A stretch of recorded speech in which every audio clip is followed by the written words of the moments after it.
دوستان درود، برنامه میآموزیم است منظورتان و ما خواستیم این نوبت کار همشیره شفقت را آموزیم.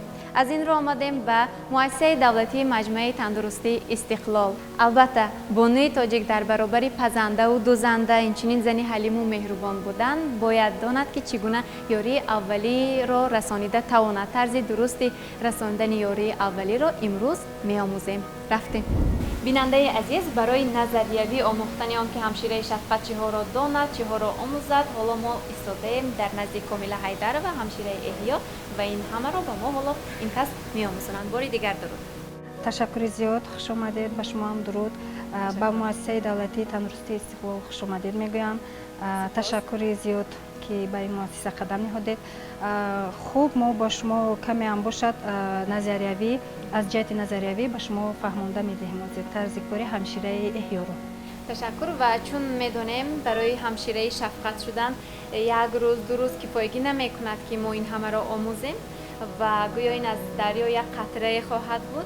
البته برای آن نفرانی که در این ساحه کار میکنند این ساده است، فهمو است، این سبک است برنامه، ولی گمان میکنم برای نفرانی که حالا از این ساحه آنقدر هم آگاهی ندارند یک کم کمک رسان خواهد بود. بله ما راستی گپ زحمت زیاد میکشیم، با خصوصا همشیره احیا کار زحمت زیاد طلب میکند، کار زیاد دارد. ما باید برای همشیره شدن اول 4 سال مؤسسه رو تحصیل میکنیم، میخوانیم، ولی بعد میایم به تجربه آموزی میستیم. مهلت یک ماه وابسته از خود شخص در مهلت چند وقت از خود می نماید این وظیفه رو. یعنی اگر ذهنش تستر باشد ممکن در 2 هفته ممکن کمی هم باشد آموزد، نه کم از 1 ماه ما باید تجربه آموز استیم. خب در وقت همین نظریوی تحصیل کردن، وقتی که باری اول واردی همون مؤسسه میشوید به شما چی را میآموزند؟ گمان میکنم طرز مناسبت را. بله، اول ما اتیکا دیانتولوژیا رو باید از خود کنیم. بعد از اتیکا دیانتولوژیا رو خوب از خود نمودیم، ما باید سپتیکا انتیسپتیکا رو باید رو آموزیم. یعنی این چی معنی دارد؟ اول باید ما معاشرت خوب داشته باشیم، چون که با سخن خوب، با معامله خوب ما دل بیمار رو کمی هم باشد میتوانیم خرسند نماییم. البته این در مد اول است، در درجه اول است، این رو خوب میدانیم و هر چقدر که مهربانتر باشد همشیره شفقت، بیمار همون قدر تیز صحت میشه. بله، برابری طبابت هایش معامله خوب این یک نمودی طبابت حساب می‌یابد. اگر ما معامله خوب با بیمار کنیم و روحش گشوده می شود، خرسند می شود و تستر تابش بالیده می گردد. بله، و تستر شفا می یابد. بله. خب تشکر. و درباره اتیکا دیانتولوژیا چی گفته می توانید؟ این چی مفهوم است؟ اتیکا دیانتولوژیا یعنی این معامله خوب با بیماران می باشد، با همکسبان می باشد، با طبیبان می باشد، با آنهایی که گرد و اطراف ما رو احاطه کردند. این یعنی معامله خوب با آنها می باشد. من قید نکردم یک چیز دیگر رو. اتیکا یعنی این به سر و تن همشیره هم چی دارد؟ تعلق دارد. یعنی لباس یگانه، اتیکا ای دیانتولوژیا این گفتاری خوب می باشد. تشکر. یعنی لباس که گفتید، میبینم که مثلا لباسی که حالا من ببر کردم کبوتی کشاده است و لباسی که شما ببر کردید کبوتی نسبتاً بلندتر، و این از روی چی تفاوت میکنه؟ با ما اجازه داده شده است که لباس کبودی یک رنگ بپوشیم، از سرپوش، از خلات، همش باید کبودی یک رنگ باشد. دختران باید لباس های سفید یک رنگ بپوشند. همشیره ها باید لباس سبز یک رنگ، همشیره های خود باید لباس سبز یک رنگ بپوشند. و من حالا کی هستم؟ شما حالا با این لباستون البته به همشیره مانندی دارید. تشکر. فهمو. و میدونید وقتی که در نوارها دیدیم، حتی گواهی همین هم گردیدیم که چگونه رابطه بین همشیره شفقت با دکتر خیلی زیچ است. با یک اشاره کردن هنگام جراحی کردن و یا هنگامی با بیمار سر و کار گرفتن، با یک اشاره دکتر همشیره شفقت الکی او را میداند که چی را فهمیده ایستاده است که طبیب چی را طلب میکند. بله. ما به همین سطح برای رسیدن چی را باید آموزیم، چی را باید دانیم؟ ما باید خیلی بیاموزیم حالت بیمار را، طرز رعایت کار رو باید مخش رو بیاموزیم و طرز کاری طبیب رو هم باید ما بیاموزیم. باید تجربه زیاد داشته باشیم که باید ما طبیب رو از یک نگاهش بفهمیم. که چی رو و یا اون کس چی رو میخواهند، چی رو طلب کرده ایستادن. بله. خب سپاس. اینجا خیلی گفتید همشیره خرد هستن، همشیره احیا، همشیره جراحی. بله. و وظیفه های همینا رو شما یک کم قید کرده بذارید. بله خوب شده است. وظیفه همشیره احیا این زیادتر وابستگی است به نگاه و بین بیمار. یعنی بیمار رو بعد از جراحی کردن ما بیمار رو به حجره احیا میاریم. بله طبیب میارند و از روی سپارش طبیب ما کار خود رو، فعالیت خود رو نسبت با بیمار سر میکنیم. همشیره جراح کار فعالیتش و در حجره جراحی خانه وابستگی دارد، سر می شود و انجام می‌یابد. کارهای همشیره جراح تنها در حجره جراحی صورت میگیرد و اینچنین به جریان همون جراحی چی چیزهایی که لازم است و داخل می شود. بله سر و کار دارد، تیار میکند همشیره جراح. آنها گویا که دست دوم ما حساب می‌یابند. کار و فعالیت اون که از تازگی حجره وابستگی دارد و باز با کارهای ما یارده میرسانند. با یک دیگر فهمی ما کار رو پیش میبریم و بیماران شفا مییابند و از حجره احیا جواب میدیم به حجره تعیینات گشته‌اش روانه میکنیم. خیلی خوب، تشکر باشید. سلامت باشید. و دوستان عزیز، حالا باشد ما تصمیم گرفتیم که برای شما طرز کاربری همشیره احیا را میآموزانیم، نشان میدیم، یک جای میآموزیم. رفتیم.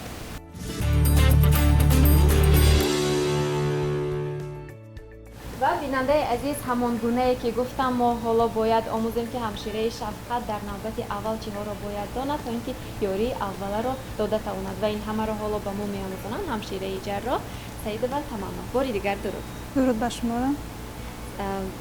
اناکنون میفهموندید که ما باید چی را آموزیم تا اینکه یاری اول را داده توانیم، طرز درستی رساندن یاری اول.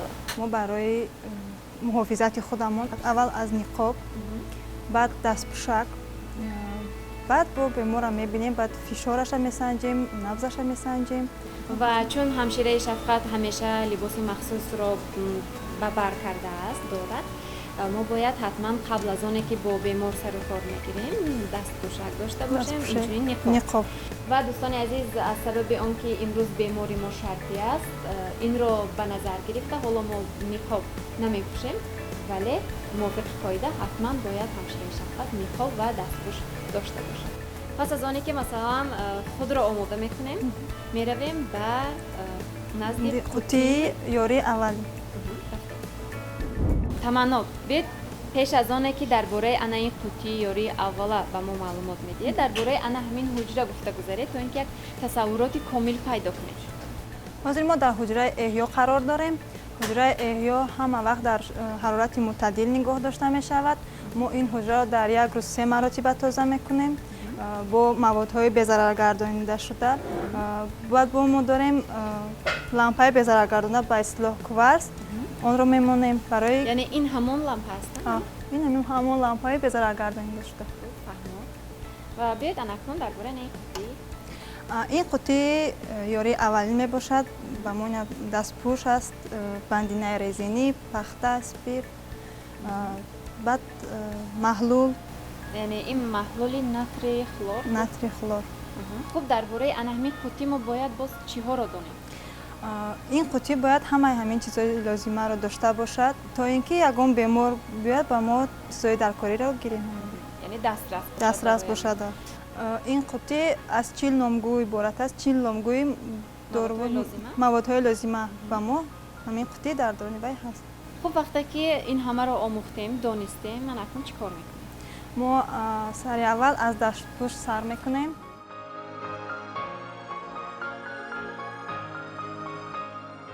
یعنی پیش از آنی که به نزد بیمار رویم، دستپوش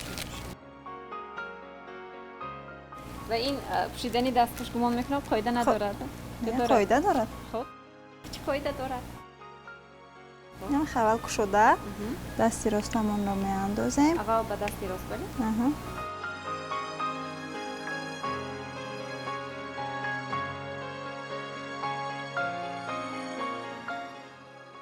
بعدا چیزهای لازمه را گرفته به نزد بیمار میرم. تمنا با وجود آنی که در آنجا در نزدیک قوطی یاری اوله این همه را به ما یادرس کردید، بیاید گویید که حالا ما به نزد بیمار چی ها را آوردیم؟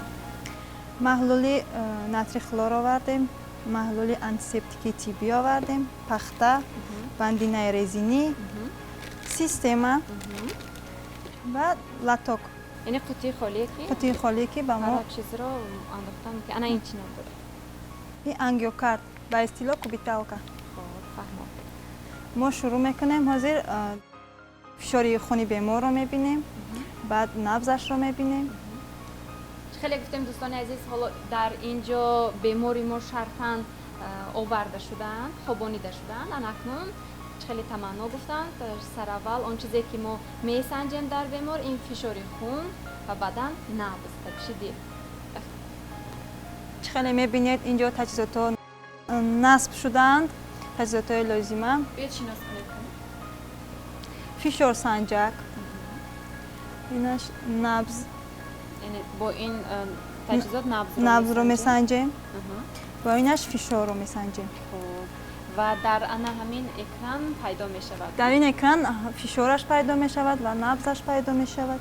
خب بیایید کدامش فشار رو نشان میدهد؟ حاضر ما اول از فشار سر میکنیم، این رو در دستی بیمار نصب میکنیم. چسباندن همین رو نیز میگفتیم.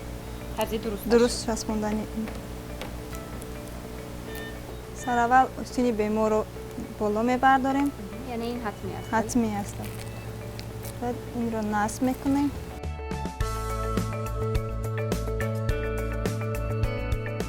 در اینجا توگمچه مخصوص ما این رو زیر میکنیم، فشار است پیدا می شود. یعنی خیلی دیده ایستادیم دوستان عزیز در روی اکران. حالا فشار بیمار معین می شود. 115 به 72 معین شد. معین و این فشار چگونه مثال بهاگذاری کرده میشه؟ فشار معتدل است حالا؟ معتدل است فشار. خب اکنون پس از آنکه که فشار را سنجیدیم چی را؟ بعد ما نبض رو میسنجیم. ما این را باید به کدام انگشت گذاریم؟ با انگشت اشارتی میگذاریم و لیکن درست باید گذاریم. طرز موندنش درست باشد. حالا من درست گذاشتم. بله شما درست گذار. انگشت باشه. دست بیمار رو آزاد میگذارن. حالا فهمیدم 96 این نبضه یا که 86 یا 87 که نشان میده. 87 نبض است. 96 اکسیژنی که وای نفس گرفته شده است.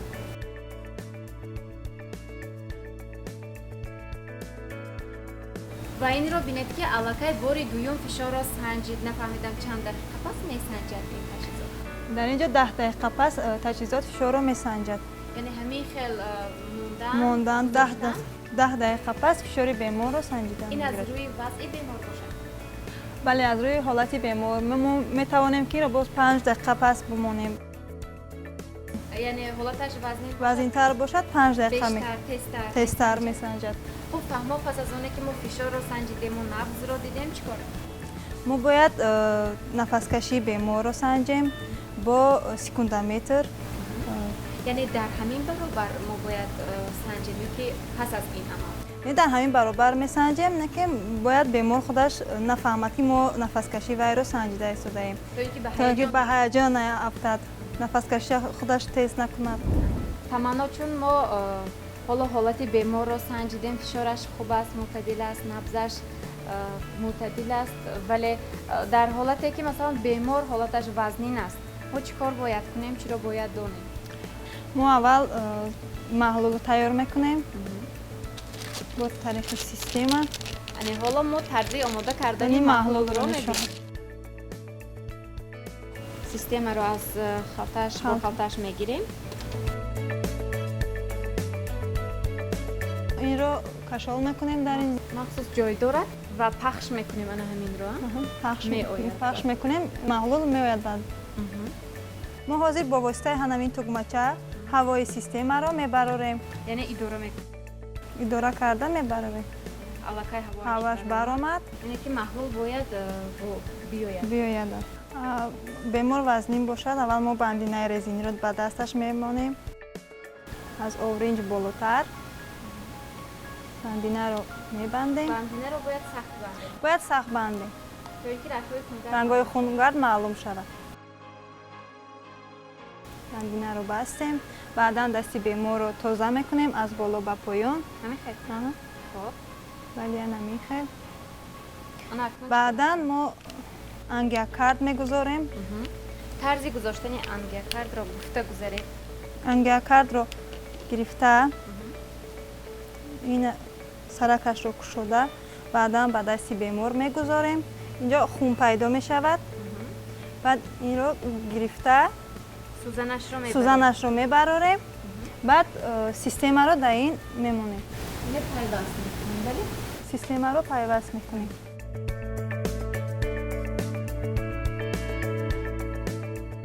ва ҳамин хел маҳлул инро мекушоем. бандина резинро кушода маҳлул ҳамин хел гузошта мешавад. фаҳмад. масалан ки бемори мо шартан аст, мо ангиакард намондем. яъне ин шартан буд ки мо ҳоло ба шумо нишон додем дӯстони азиз чӣ гуна системаву чӣ гуна ҳамин ёрии аввал ҳангоми камтар вазнин шудани ҳолати бемор ёрӣ расонида мешавад. рафту пас аз ин амал ҳам ҳолати бемор хуб нашуд чӣ кор мекунем? баъдан духтурро ҷиғ мезанем. то омадани духтур расидан мо ларингаскоп тайёр мекунем. ин таҷҳизот барои чӣ кӯмак мерасонад? ин таҷҳизотро мо барои эндотрахеални трубка гузоштан, инро ҷоғи болои касалро бардошта, баъд ин фонарик дорад. ҳаминро мегузорем? мегузорем. аз сабаби ки инҷо вай бошад гулу торик аст, баъд инро гузошта фонарик рӯшан мекунад ва мо эндотрахеални трубкаро мегузорем. хуб барои хубтару беҳтар дидани роҳи нафаси бемор ин кӯмак мерасонад. ташаккур. ана ин чӣ ном дорад? ин халтаи амбу ном дорад. барои нафаси сунъӣ додан. яъне мо бо ин таҷҳизот метавонем беморро нафаси сунъӣ агар рафту нафастангӣ ба назар расид, ана ин таҷҳизотҳо ба мо кӯмак мерасонад. хуб ана ҳаминро низ нишон медиҳед? чӣ гуна мегузоред? барои бинанда хубтару беҳтар бибинад, мо инро мегузорем. инро шумо дошта истед. дорам. мо сараввал беморро ҳамин гуна ҷоғашро мебардорем. хуб барои ҷоғашро бардоштан гумон мекунам таги сараш камтар пасттар бояд бошад. мо пас мекунем. ҷоғи беморро мебардорем ва инро мегузорем. ана ҳамин гуна сахт нафас метиҳем. бале, сахт. ҳамин хел? ана ҳамин хел.